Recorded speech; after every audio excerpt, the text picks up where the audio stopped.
win this fall. We have yet to see Tony Elliott make the postseason. He has increased his win total, but we have not seen the true breakthrough season. So at FanDuel Sportsbook has set the over-under win total at 5.5. Danny, is this the breakthrough season? Oh, 6.5. Excuse me. I forgot to get that up. 6.5. So this is one, again, going through the overs, unders, where I stood on each one. I think they probably go under, but I went over from a value perspective. I had 6 wins on there when I went through it. I had them beating Coastal, William and Mary, Stanford. We talked about them, Washington State, at Cal, and Wake. The Wake one makes me a little bit nervous. Again, I'm not real bullish on Wake, but can they sneak out another game? I said yes. I don't feel great about it. I think it probably comes down to one of those last 2 games to potentially get that 7th win to go 7-5. But I do think Chandler Morris, he's a quarterback who might have found his level. Like, he did kind of find some confidence, put it together a little bit at North Texas. Now he's, I don't know if he's on his 3rd or his 4th school. I can't keep track. But I do think he'll be an upgrade at quarterback, a little bit more consistency. So I'm going to go over. More of a value play.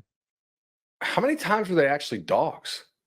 At NC State, at Louisville, home to FSU, probably at Carolina, definitely at Duke, maybe at Cal, maybe home to Virginia Tech, like depending on how the season goes. But how many of those times were they actually big dogs? Not many. Just like the only one that I'm confident they're more than a touchdown in is at Louisville.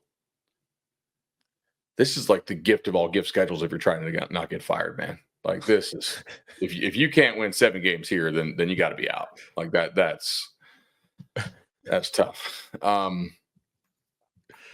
don't even like this team, but I like this schedule. I'm going over. I liked the over a lot more when it was still at 5.5. When it got bumped up to 6.5, I kind of checked out on that option. I am slightly under here. I think this is probably their most talented overall roster under Elliott. I think they did a pretty sneaky, like, volume-wise, they did a pretty impressive job in the portal this offseason. I think the Who's will be better. But you mentioned the schedule. I think that is a big key here. I think this team will get to a bowl game because you can beat Coastal, William and Mary, Stanford, Wazoo. You can win at Cal. You can beat Wake or Virginia Tech at home. Like, I think a bowl game is very much in play.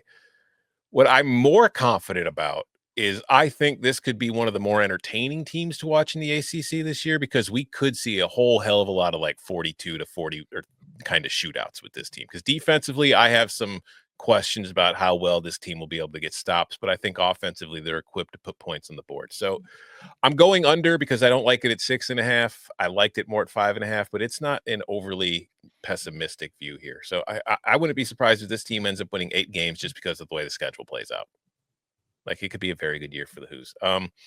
Chip is dead again, so rest in peace, Chip. You will be missed. Thankfully, we've only got 2 win totals back. Will he return for him? I don't know, but hold on. How many games are going to win this fall? Or next. What? Should we tease the next win total? I think Mikey said we need one more break.